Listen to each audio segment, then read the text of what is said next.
Welcome to the TalentGrow Show, where you can get actionable, results-oriented insight and advice on how to take your leadership, communication, and people skills to the next level and become the kind of leader people want to follow. And now, your host and leadership development strategist, Halelly Azulay. Hey, welcome back to the TalentGrow Show. I'm Halelly Azulay, your leadership development strategist. In this episode 16, I interview a funny and interesting guy, John Hargrave. You might not have heard of him, but his book, which is out for free, but also coming out from Simon & Schuster soon, is called Mind Hacking. And he says it's a self-help book for geeks, but truly, I don't think it's just for geeks. But John uses a metaphor from the world of computing, and that is something that is a thread throughout his book and also throughout this podcast with the 3 steps that he suggests for how to take control of your mind.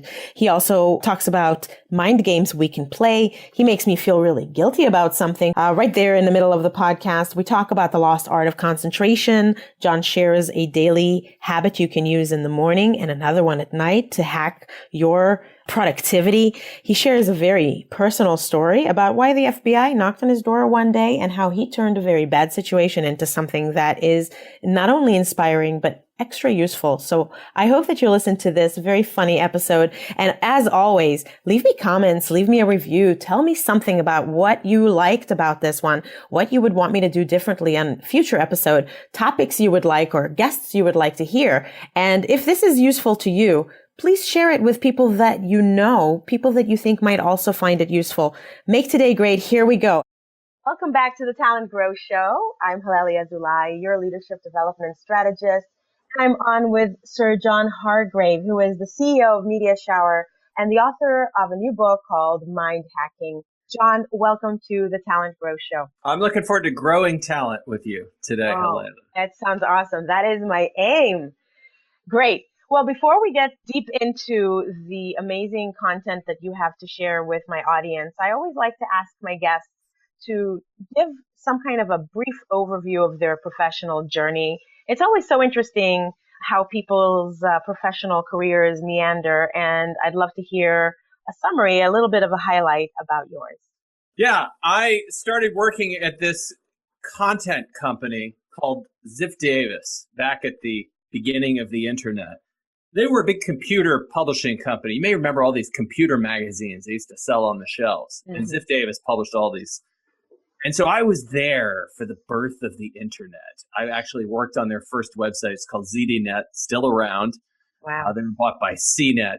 And I developed this passion, this love for doing really good content, like the kind of content you do on this podcast. And they really just instilled in us this sense that content is the key to like building a successful magazine or website or podcast. You got to put good stuff out there. And that really formed me, that experience being there. So later I left, I got my MBA, and then I started my own company, Media Shower, and we're a content marketing company. So we basically create great content for companies like Yahoo and Walmart and Intuit and Canon, Mint, many, many others.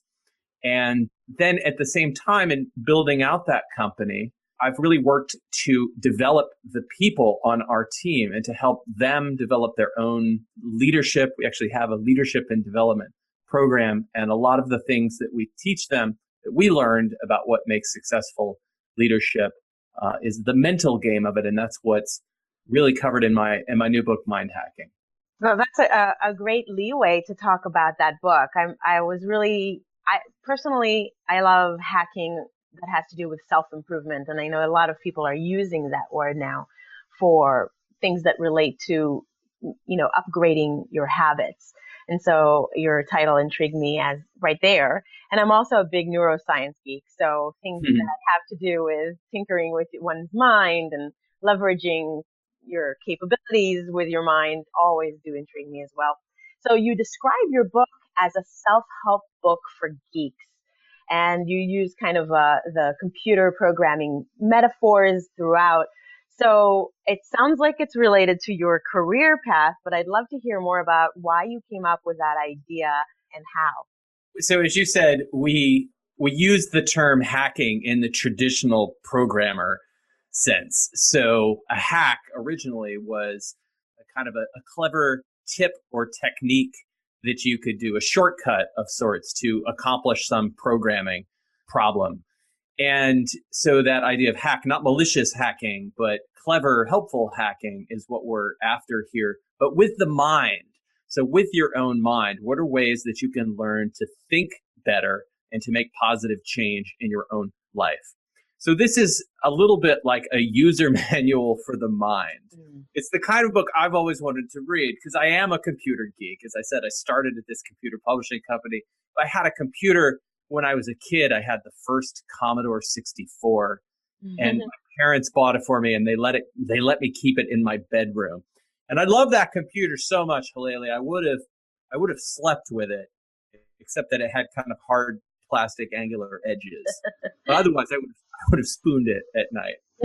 And I really developed just this passion for technology. And the kind of self-help book I always wanted to read was one that kind of spoke my language, one that was cool and funny and interesting, and really approached it from a scientific perspective, but also a very practical perspective. And that's the book that I set out to write with mind hacking. And the feedback from the thousands of beta readers who have been through the mind hacking program have been, yeah, like if you're interested in technology, if you live a digital lifestyle, this is the book for you. Cool. Yeah, it makes sense. You're speaking to a particular audience. And so as a content guy, you understand that probably better than anybody else. You have to write to the audience you have in mind who's consuming your content and thinking about how do they like to think about things and use their language and their jargon to get through to them or for things to click. Yeah, most self-help books, you may have noticed, have like flowers on the cover or like galloping horses or the Buddha. That's popular, the silhouette of the Buddha. And I did not want to write that book. I wanted one that was very practical and walked people through, as you said, the kind of neuroscience behind it all, but also used really practical techniques. And so the mind hacking program, simplified, really has 3 steps. And the first is becoming aware of your mind. We all think we're aware of our mind, but most of the time throughout the day, we're actually lost in the mind. In other words, we're slaves to our mind. We kind of accept whatever our minds tell us. If our minds say you're not going to succeed, or that person doesn't like you, or you're going to get fired, we just tend to accept those thoughts. So becoming aware of the mind first is the first section of the book. And then discovering our negative loop. So in other words, like a programmer debugs code or a program that has problems or bugs with it, we got to learn to do the same thing with our mind to trace down that negative thinking to its roots. And then finally, it's about reprogramming that with positive thought loops, with essentially the positive equivalent to really turn our thinking into the direction that we want it to go. And throughout the book, there's all kinds of specific, we call them mind games, specific hacks or techniques that you can use to do that 3-step process of becoming aware, debugging, and then reprogramming. Yeah, I really like that about your book. You really push people to implement, and there's always these little call out boxes that say, okay, now go to your journal, or I forget what you call it, and do this thing, and write down this, and then think about that, and go do whatever it is that you're intending to do, and come back and reflect on how it works. So it really pushes people to move beyond the abstract and the theoretical or hypothetical and into real life, which is, that's the kind of work that I know the people that I work with really value. They don't want just theories. They don't want just ideas. They want something that they can see as actionable. Right. And did that help you as you were reading through it, Halelly? Did those mind games and exercises prove valuable? So I'll tell you, I'll reveal to you that I read your book while I was on a flight, and I was trying to kind of read it all at once, especially because I knew that we would be talking and I was to be prepared. So I sort of fast-tracked through the book, and I didn't stop to do the exercises. And I felt almost guilty because you really do implore people to do it. So, but I think I almost remember that there is a little thing in there that says, well, okay, if you're the kind of person who's really just now going to be skimming it, make sure you come back and do it later. So I felt like, okay, I'm all right. Thank you for putting it in there. Yeah. So one of the very first mind games or exercises that you can try, and you can do this today, Halelly, and absolve your guilt, is that, it's just called "What Was I Just Thinking?" or "What Was My Mind Just Thinking?" And basically, throughout the day, as many times as possible, you just ask yourself, "What was my mind just thinking?" And you give yourself a point. We call them awareness points. We kind of gamify this. You give yourself a point every time you remember to ask yourself, what was my mind just thinking? And then just kind of cycle back and remember. And it sounds really easy, and it is for about an hour. But most people find it really difficult to play that game for 24 hours. The reason is, again, because we're not aware of our minds. We're actually lost in the minds the same way you get like absorbed in a movie. And that's a really useful technique to help pull you out of your mind and start to develop awareness of it, what we call super user mode in the book, where it's almost like you're logging in with an admin account into your own mind, and you're able to start seeing, okay, here's what's going on, and I don't have to believe everything I think.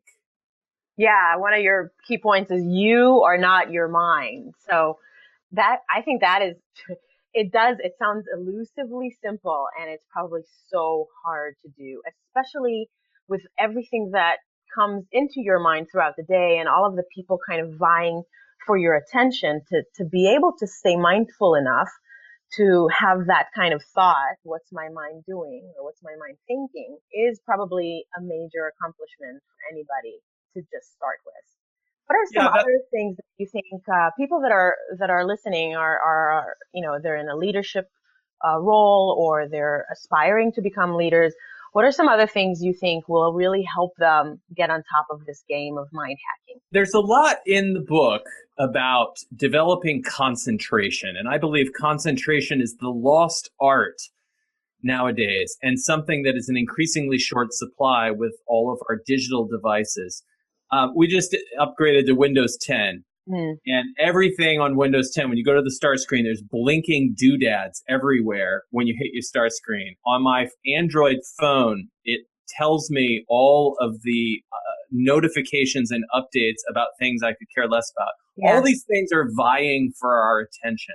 And all of the research shows that we are very bad at multitasking. We humans, every cognitive task we add to our already overloaded attention spans means we do every one of those tasks worse.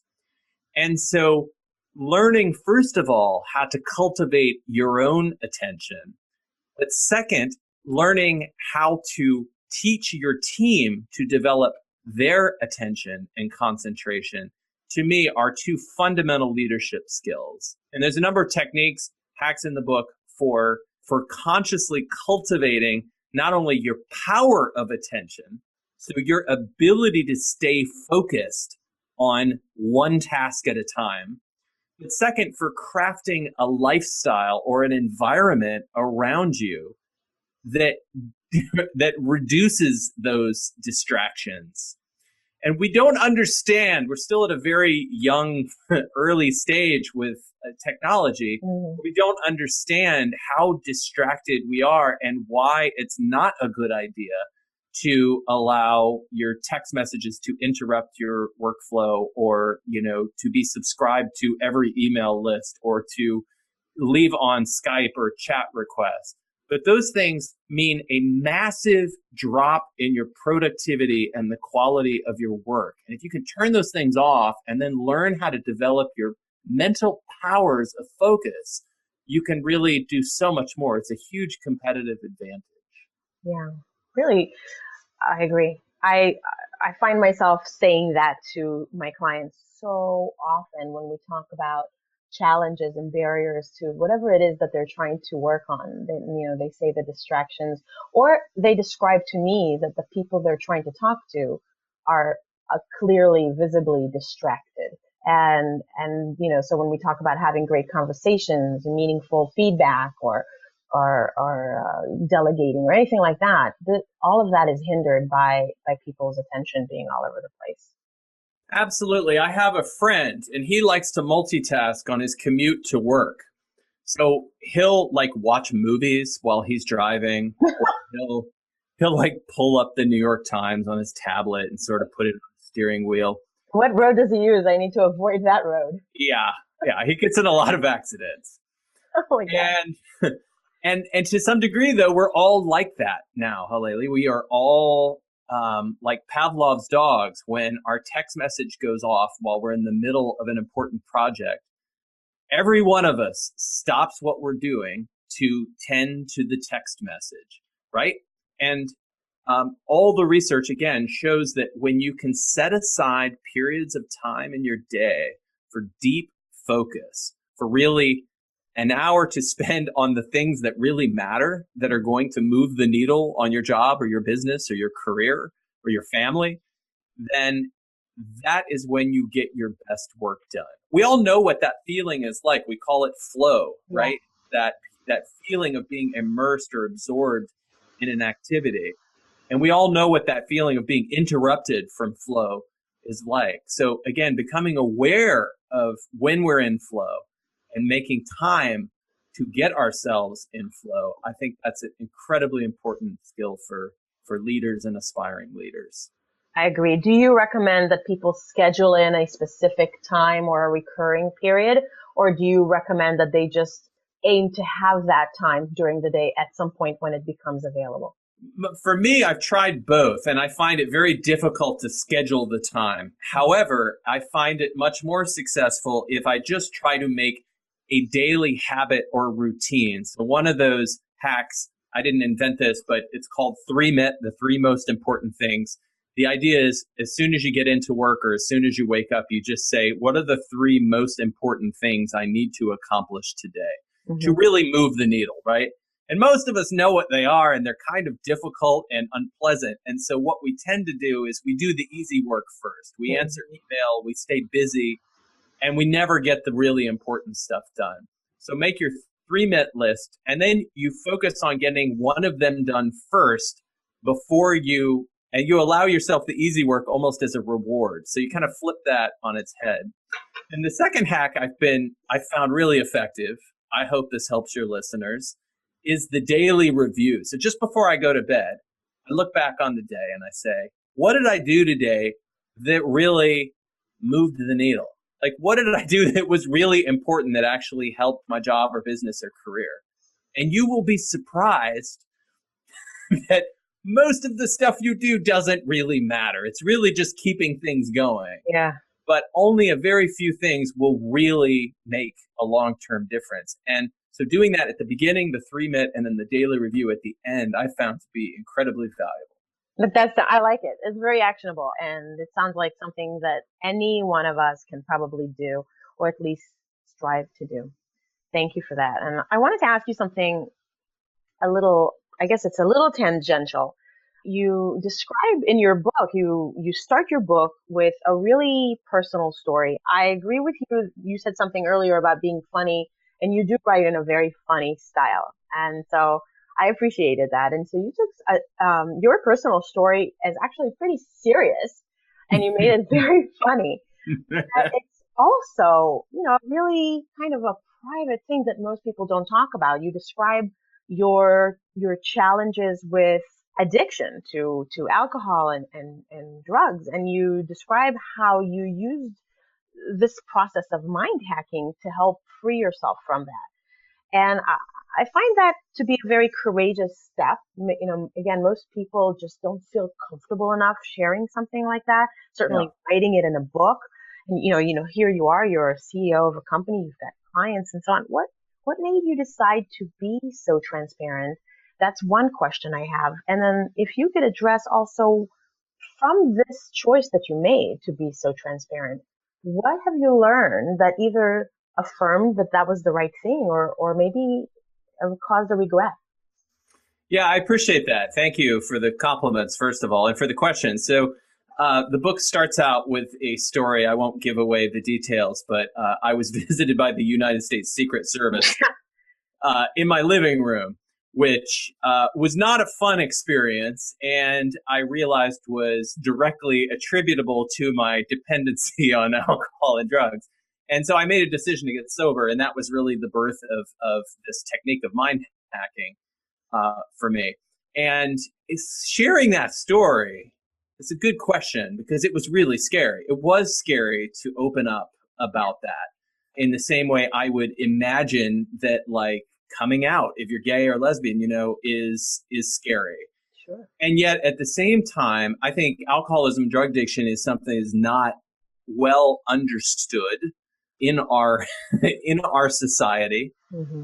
Almost everybody knows somebody or has a relative who suffers from it. And I wanted it to be useful for those folks, as well as other folks who are just trying to learn how to do a better job managing their minds, whether that's developing new habits or losing weight or finding success in their career and so forth. And what I've really been rewarded by is just the tremendous outpouring of thanks. I mean, just saying, thank you for sharing your story. I could really relate to this.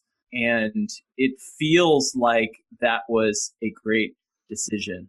Also, from a practical standpoint, if you're writing good content, you need a good story to kind of open with and get people's attention. And it just happened that I had a pretty good story there. Yes, you do. It is. And it's funny. I hope that everybody who's listening gets your book, and just hopefully we've created enough of a curiosity for them to at least read that story.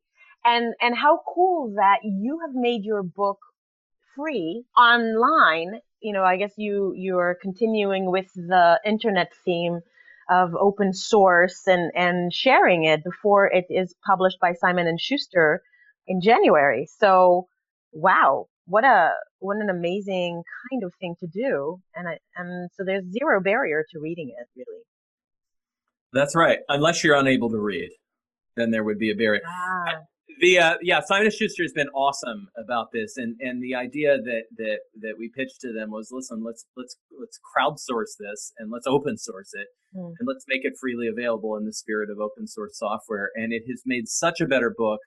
And we've gotten so many people, this mind hacking movement is growing because thousands of people have already read the book. They're telling folks about it. They're pre-ordering it from Amazon. And that's super exciting to know that, like, when you give it away, if people find value out of it, just like your podcast, they will respond. So people will like or rate or review your podcast, or they will sign up to be your clients.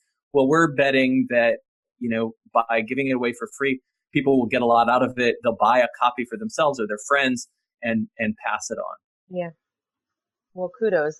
That's a neat kind of experiment. I look forward to hearing, phase 2 of it once the book is published and is for sale.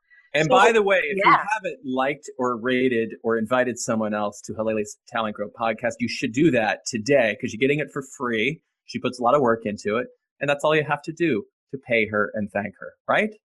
Well, thank you for that. I appreciate it, and it's true. Thank you. And yes, please do that. If you haven't, then listen to John. He knows what he's talking about. Sir John, actually. So I got to ask you about that. How do you get a Sir in front of your name? I would like Sir in front of my name. Well, you're a woman, so a woman is called a dame, like Dame. No. I'm going to be the first Sir woman, but never mind. That's a different story. That's a different podcast. About you. How did you get that? Yeah, so it's a funny story. I wrote the Queen of England some years ago, and I said, Your Majesty, I would like to be knighted. Because I just thought Sir John Hargrave sounded kind of classy. It does. Yeah, get invited to some picnics. And she wrote me back and said, unfortunately, you have to do something honorable. And I was like, well, that's a lot of work. So I went down to my local county courthouse and I applied to have my name changed, paid a small fee, went before a judge, and here I am today, Sir John Hargrave. It's kind of a name hack, if you will. That is crazy. And so what have you found the results to be like for having done that? Well, I get invited to be on great podcasts like TalentGrow. Yes. There's a funny repercussion of that, Halelly, and it is that you truly want to live up to the name.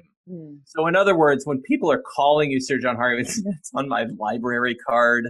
Like you start saying, well, maybe I really should do something honorable and noble. And I have no doubt that mind hacking partially stemmed out of that desire to give something back and really do something that benefits the world. Very interesting. Well, I did not expect that answer.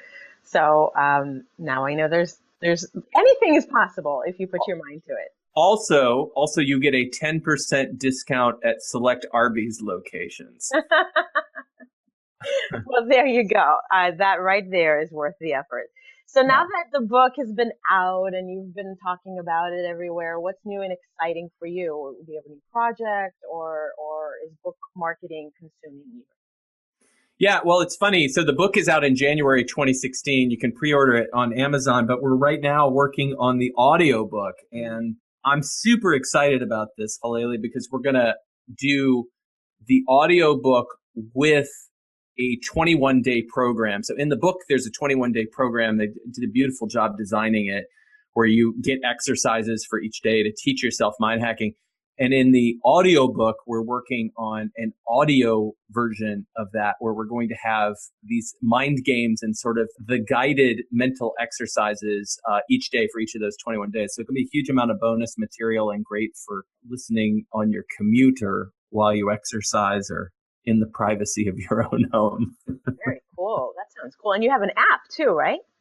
Yeah, so if you go to the website, it's mindhacky.ng. So it's mindhacking with a .ng, no .com. There's the mind hacking app basically allows you to go through the 21-day program, but also join the mind hacking movement. So you get shout outs and props from other members of the mind hacking community. You can follow them, see what they're doing, and also ask questions. And it gives you email reminders. It's really slick and a really powerful way of learning these techniques. Neat. Well, I hope everyone checks it out. So we're getting ready to wrap up, but before we stop, I always like to leave listeners with one specific action that you recommend that they can take right away, today, tomorrow, this week, to upgrade their own habits or to upgrade their own leadership skills. What would be you? And you've given a lot of actually very actionable things. So is there any other one specific action you recommend people take? Yeah, we'll leave you with the 1 hour investment. So this is a hack in the section on concentration. As I said, developing concentration, critical leadership skill, lots of research around this. And what we suggest is take 1 hour, put 1 hour into your schedule this week or today, where you go through all of the attention interrupting devices around you and you turn them off. And I mean permanently off. So if you have a habit of leaving on your Skype or Instant Messenger, set it to off by default. Unsubscribe from email lists. Set your text messages to vibrate instead of that annoying tone that you have. So wherever possible, invest an hour of your time in reducing those distractions. And the benefits of that 1 hour investment will pay off far into the future through greater focus and clarity. That's a great suggestion. I think that I can hear all of the device addicts out there having a conniption just thinking about that. What? You want me to turn off my supply of distractions? Thus proving their addiction to them. Yes. Oh, I know it's an addiction for sure. I am definitely guilty, and I know many who are. So good idea. And everybody just try it, see if you like it. So how can people learn more about you, about the book? I'm going to link to everything in the show notes. But how can people stay in touch and learn more about the good stuff that you're doing? Sure. You can, again, read the book, download the app for free at mindhacky.ng, mindhacking with a .ng. And you can also check out our company blog at mediashower.com. That's mediashower.com/blog, where I blog regularly. Great. Excellent. Well, Sir John, I really appreciate your time today. I think that you've shared with the folks listening a lot of very actionable, practical ideas. Your book is a very fast read. It's full of really good content and is really very funny also. So I hope that everyone does go out and get a copy and read it and join in on all of the great community building that you're creating to support the mind hacking success of listeners and readers. And in the meantime, let's stay in touch. Everybody listening, go out, do that 1 hour exercise, and make today great. John, thank you. Thanks so much. Take care. Was that a riot or what? I enjoyed interviewing John. He had a lot of surprises up his sleeve and kind of a fun style. I hope that you learned from it and that you plan to take action, because that's where the money is, okay? Take action so that you can use something from this episode to better your life. That's my goal, at least. And I hope that you are finding this to be a valuable pursuit of your time. So as always, share with others. Share it on social media, send it in an email to someone that you know, and leave me comments. And if you are not subscribed to my newsletter, why not? Come on over. I would love to share more tips and ideas with you and for us to stay in touch in this one other way. So that is on www.talentgrow.com. You just look in the right-hand column and you can see the sign up box right there. All you have to do is just enter your name and your email and you will be on my list for the newsletter. Plus, you get a free download of a PDF guide for how to influence people even when you don't have authority over them. And I hope that that will help you. So I look forward to staying in touch. I hope that you'll come over to the show notes on talentgrow.com/podcast/episode 16 to get the links and everything else from this show, and make today a great day, y'all. Bye.